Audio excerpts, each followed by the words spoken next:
Sup guys, and welcome to this video where I hope to show you some of the things that I use to make my videos look better. Just off the bat, if the fact that Aereo is turned off annoys you, you're gonna have to deal with it because that's the only way I can capture 30 frames a second with this method. Anyway, let's get right on into it. So the first thing I want to show you is that there is a way to render out a video in almost real time, which I've just figured out that I could do recently. Because if you get a new graphics card, you can no longer use hardware acceleration, which is kind of a bummer. So if you don't have a good graphics card, or you have a new one that you can't hardware accelerate with, like me, this is something you're going to want to look into. So what you're going to want to do is render out to AVI. And I know some of you are going to be like, "What? Why am I rendering out to AVI? Isn't that going to be huge, especially with this codec that's using RGB?" And the answer is, yes it is. Yes, it is going to be huge, but this is not the final step. This is not even close to the, well, it's like the second to last step, but whatever.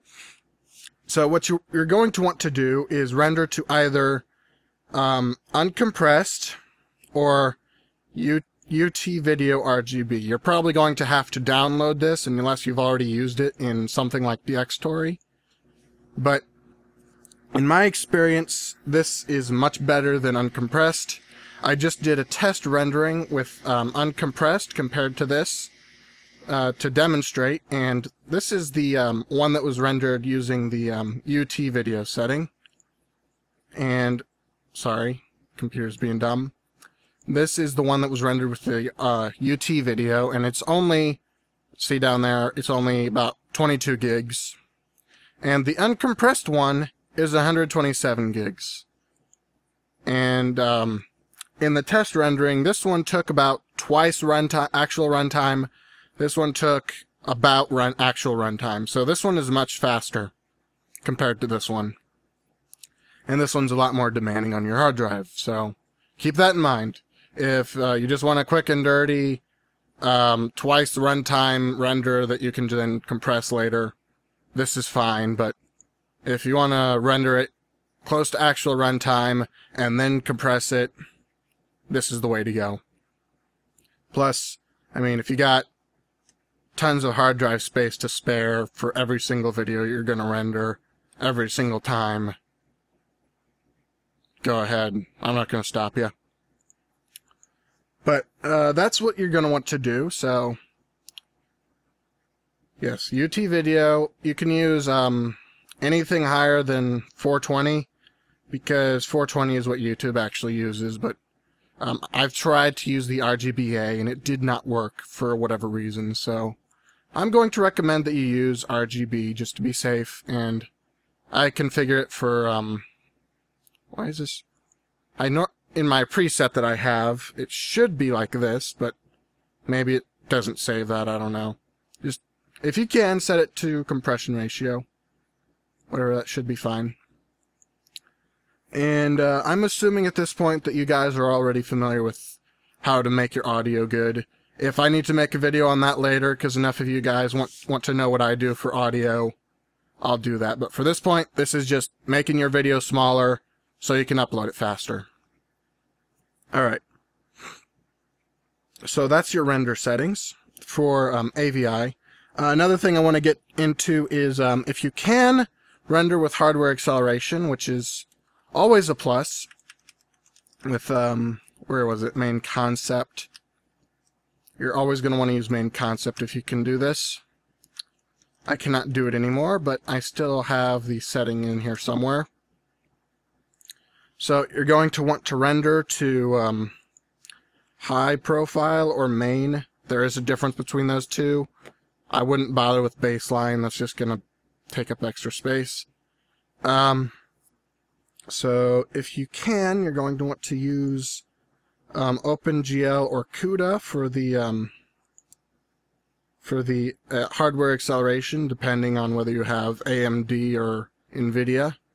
I have AMD, so I used in OpenCL. And yes, so if you are using the main profile, you're good. You don't need to do anything special to make this look fine. But if you render to high and you don't do anything special, if you look closely at your rendered videos, the brights are going to be too bright and the darks are going to be too dark. It's going to look like you tried to modify the levels, which I'll show you how you can do in a minute, but it's going to look like you did a complete hack job on it. So the way you can get around that is if I exit out of this, and if I can remember with a hotkey to display the video bus, you can put an effect on there. We're going to come back to this later. You can put this effect on there called Computer RGB to Studio RGB. And the difference between those two is that Computer RGB actually goes from 0 to the relevant high number, which in most cases is just going to be 256.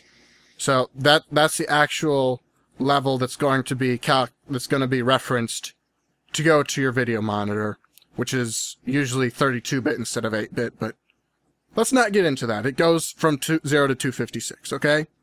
And Studio RGB is what high profile uses, and that does not go from 0 to 256. It goes from something like 17 to 246, something similar to that.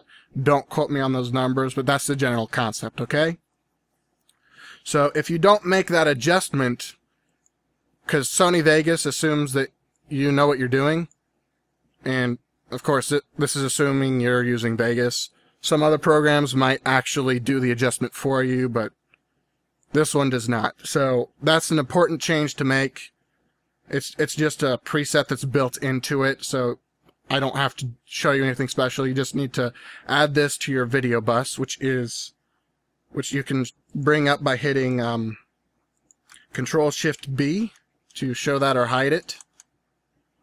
And then if you're using Vegas 12, you can just drag it in there from the video effects. So if I went to levels,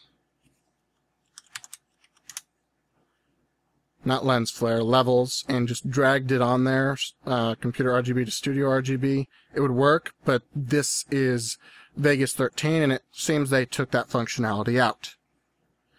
Yes. Always good when they take functionality out. Anyway, that's that.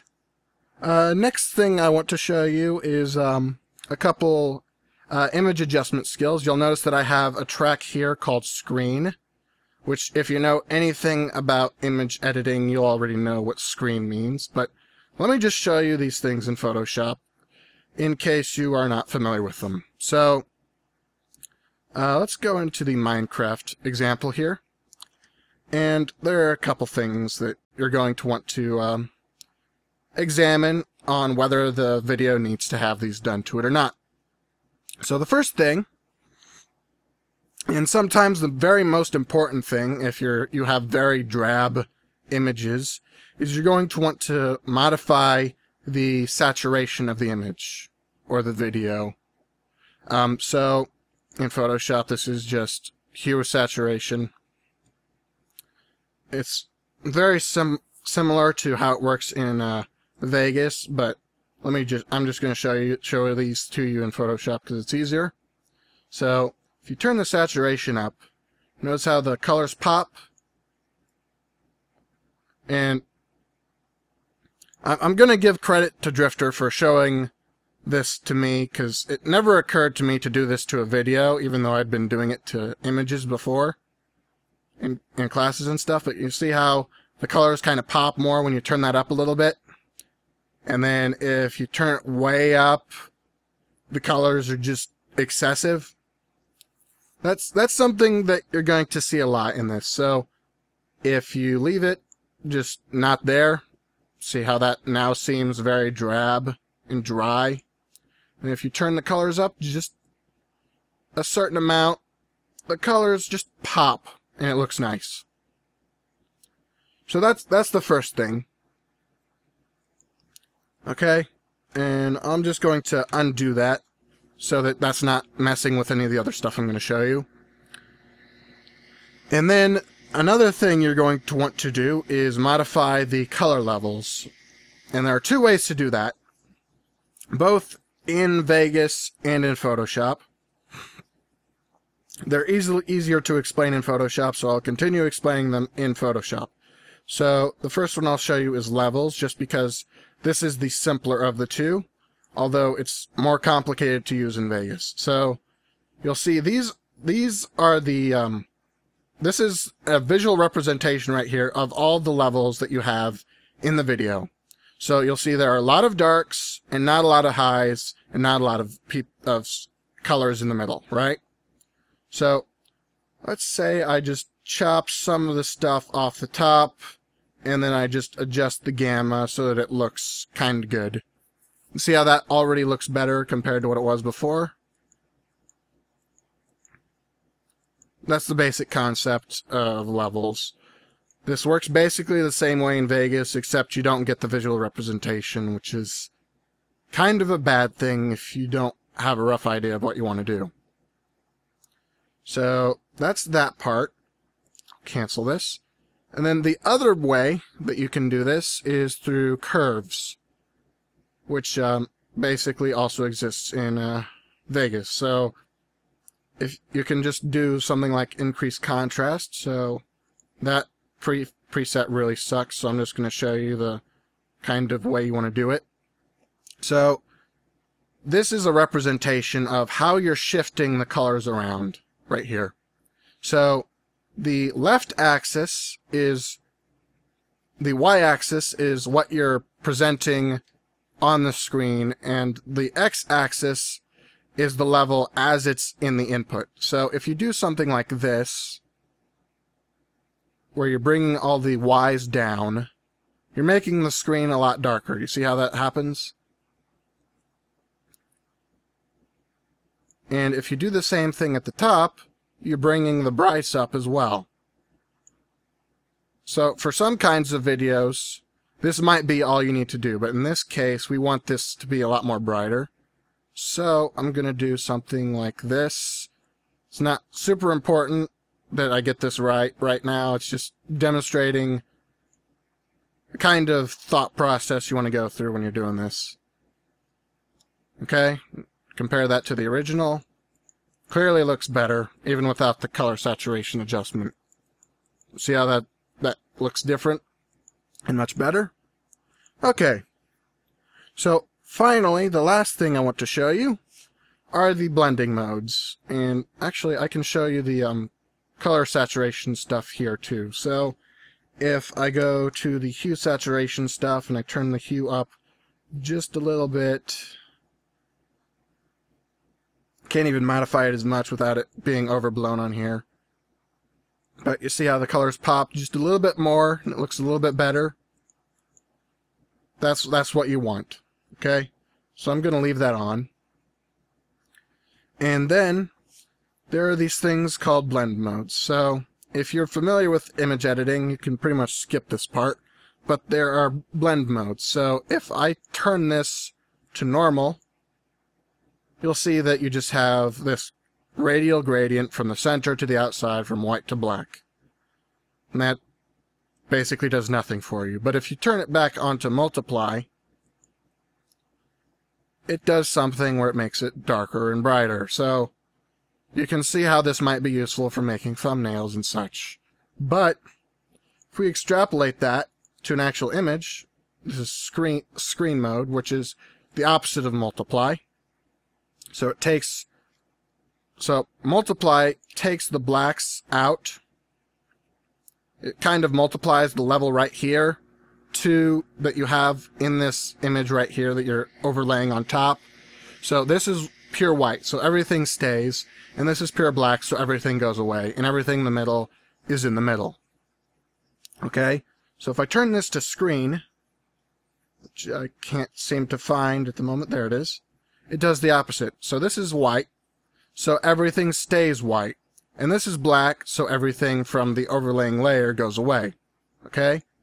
But if we extrapolate that to an overlaid layer, and we modify the opacity so that it kind of isn't overblown, this image now looks a hell of a lot brighter without doing heavy lifting ourselves with doing the curves or the levels modification. Okay? And the same with the multiply. We can make it look darker if we need to. We wouldn't need to make it nearly as dark comparatively, but if we turn this layer off, you can see that it's making a change, but it's making a change that makes sense for the video for every single part. Okay? So, all of these things can also be done in Vegas.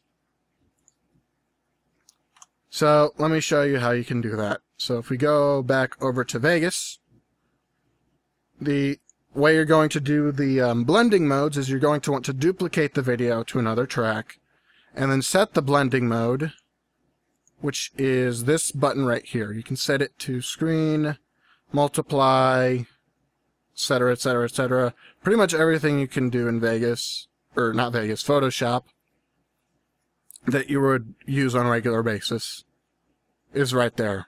So you don't even need to throw this in After Effects to do this. This is just built-in functionality in Vegas if you didn't know it already. So you can just do that, and you can see if I turn the levels up, and I'm going to turn the automation off, if I can. Make sure I got it saved beforehand, so I'll turn the composite level off. And you'll notice that the levels changes the way the video looks, and all I have to do is shift the slider. So if I have a dark part, I can move this way up, and it'll look brighter. And if it's in a bright part, I can just leave this where it is, and it'll look fine. And you can see how this might be done, just like this.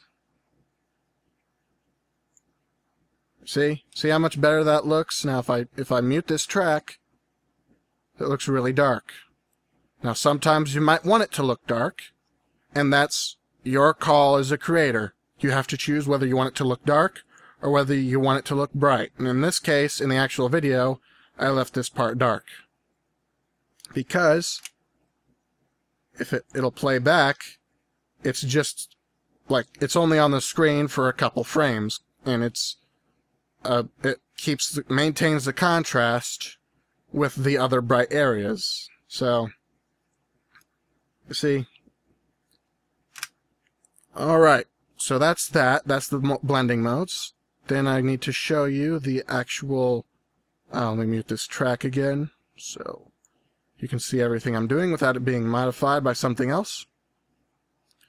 So the levels is the same tool you used earlier for if you're rendering to MP4 in the high profile. It's basically making... trimming... rescaling your image to fit into the Studio RGB profile, right? So if you were to use... I have all these presets I don't use, except for a couple of them. So let's just try this one. So this is chopping off just a little bit of the darks and a little bit of the highs to make the image look... to bring out the highs and the lows just a little bit more than they already are, right? So if I turn this off, you can see that it's just making a very subtle difference. But it's a difference that's visible if you compare it to the original, right? So this is the exact same thing as the button that was at the left. So if I pull up the levels, can't remember what the hotkey is, so bear with me. Oh, I'm on a non-visible layer. That's probably why it's not working. So that's the same as this slider right here, right? And this one, right here, the input end, is literally the exact same thing as this slider right here. Okay? So it's just chopping off a little bit of the darks and a little bit of the brights. And this one goes from 0 to 1 instead of 0 to 255 right here, because this is actually referencing the actual RGB values that you're seeing on the image. This one's just on a floating point basis, which is simpler to think about because it extrapolates to 32 bits if you're using that. And then this is the same thing as the output levels, which you usually don't mess with, because, I mean, you see what's happening here. You're just making the image unnecessarily dark or bright if you do that. It just looks like crap. And the last slider right here is the gamma, which is just this slider in the middle. You can see how that kind of works. It changes what's assumed to be the middle of the levels thing. Okay, so I'm going to turn that off.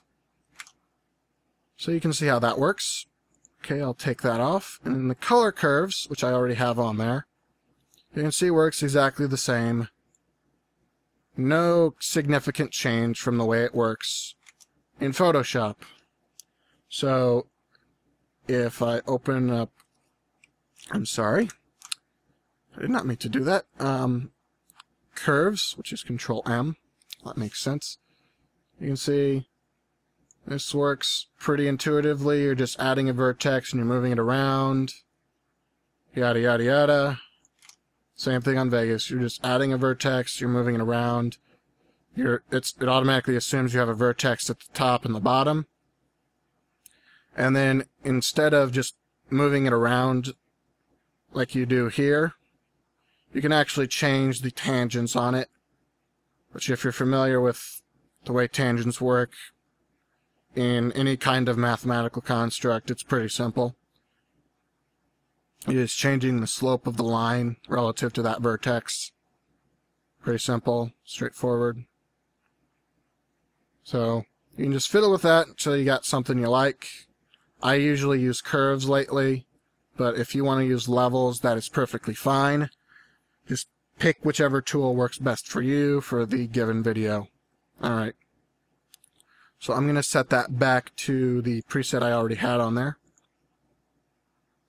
So you've already got the video edited and rendered, right? Using the method I showed you earlier, whether you were rendering to an MP4 or to an AVI, either works. If you're rendering to an MP4 for this method, you're going to want to set the quality really high. I'm assuming you already know how to do that. You can just set the bitrate really high. It's not hard to do. So once you've done that, the next step, if Photoshop will minimize for me, is to throw it into this program called Xvid for PSP. This is basically just a front end to make it easier to use X264. If you don't know what X264 is, excuse me, it is a program that is used to encode MP4 videos. It's open source, and it's used by a lot of people who are professionals and encode MP4 videos all the time. So, if you're encoding to this, I just have this preset that I use all the time. I ran it earlier so that I already had the video rendered, or compressed, excuse me, and it's right here. You'll see that for me, it only took 37 minutes and 25 seconds on top of the roughly 10 minutes to render out of Vegas to get this done. If I were to render it out using main concept on the CPU only, and then compress it with this, that would take about 2 hours total to do. You can see this is a big time saver compared to rendering on your CPU only from Vegas. Alright, so let me show you the settings you're going to want to use for rendering out the video for YouTube. This is different from if you're rendering out the video for later use. I'm going to tell you about that in a minute. So you're going to want to turn on 10-bit convert, and you're going to want to set the form.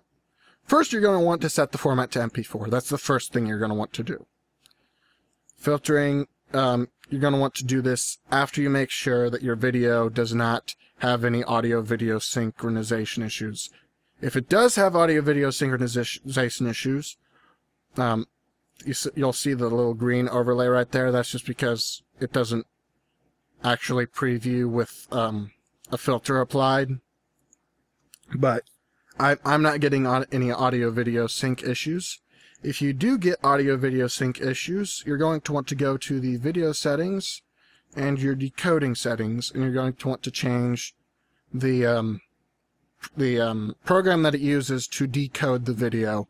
So you can just copy these settings if you just want to make sure things work. If you're just using what I use, which is DxTory and Vegas, and maybe some anime that was encoded by a third party, like Doki or FFF peeps.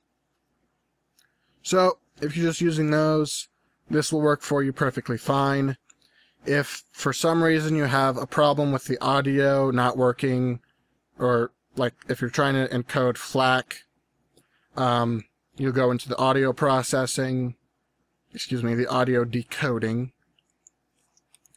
and you're just going to want to set the star to something that is not gonna crash your thing. But usually your audio is fine to just leave as is. That's all I'm gonna do about the audio outside of this. So again, MP4, set the filtering to 10-bit convert. Otherwise it's not going to change the video levels, which is kind of important to do if you're encoding with 10 bits. The main difference between 8-bit and 10-bit is the number of bits assigned to represent each color. So you get 2 more bits, which is actually quite a lot when you're talking about binary.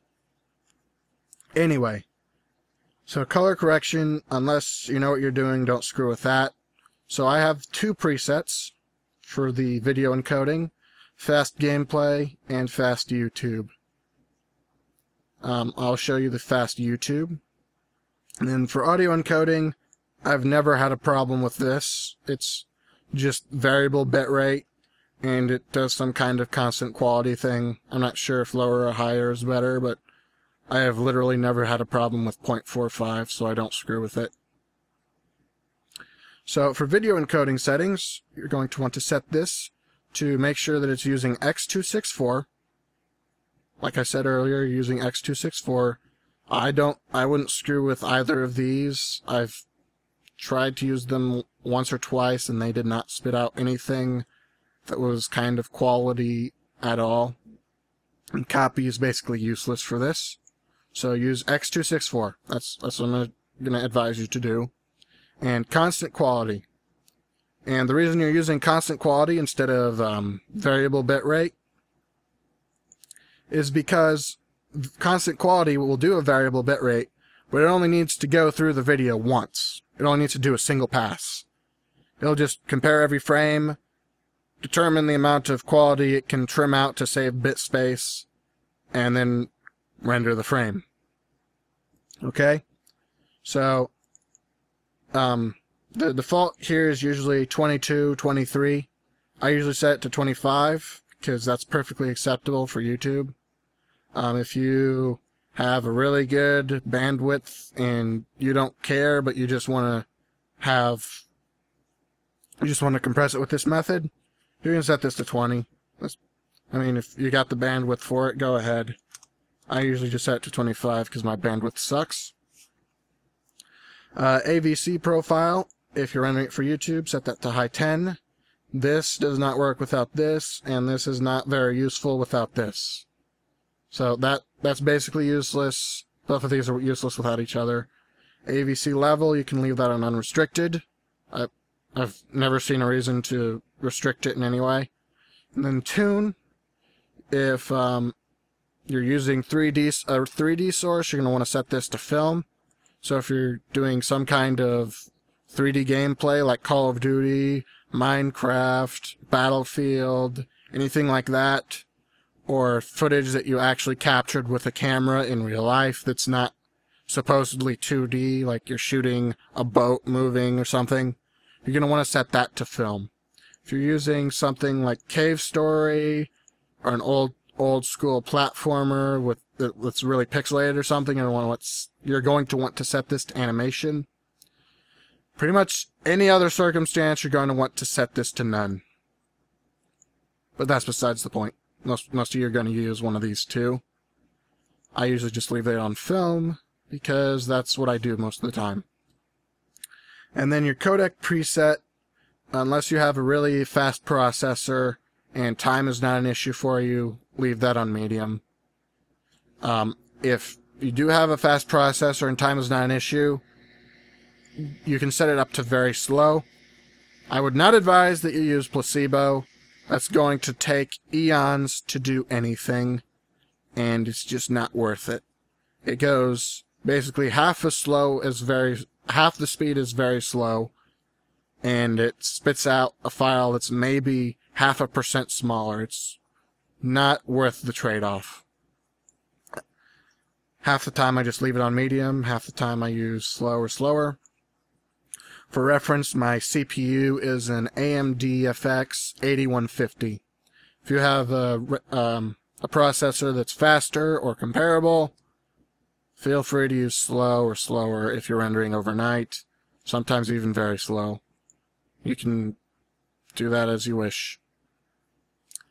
The last thing you're going to want to know before you actually upload this to YouTube is that when you do this method and you upload the file to YouTube, it will usually spit out an error at you that says that the audio and the video are out of sync. Do not worry about this. It is wrong. The only reason it's spitting that error out to you is that the audio will cut off any silence at the end because it's just extra bits that you don't need. And the video frames will just continue to go until they reach the end. So if there's a mismatch at the end of that, which there usually is, at least in my case there usually is, it will see that mismatch and assume that your audio and video are out of sync, which they aren't. So don't worry about that. It's completely normal. So if you're using this, if you want to use this same program to compress footage for that you captured with Fraps or dxtory, here's what you're going to want to do. You're going to want to turn off the filtering, because you do not want to save footage in 10-bit. There's a reason for that. So here's my preset for saving footage. It's just 24 instead of 25. It's just a little bit higher quality. And high profile instead of high 10. Alright? Audio you can leave the same. The reason you don't want to use high 10 for this is because if you use high 10, it will usually cause problems when you try to import that into Vegas. I've tried it. Vegas does not like 10-bit content. So, unless they update that in like Vegas 14 or 15, I wouldn't do that. And that's pretty much it for this time. So, hope you guys enjoyed and learned something from this. If you did, I encourage you to like, favorite, and subscribe. And I'll see you next time. Thanks for watching.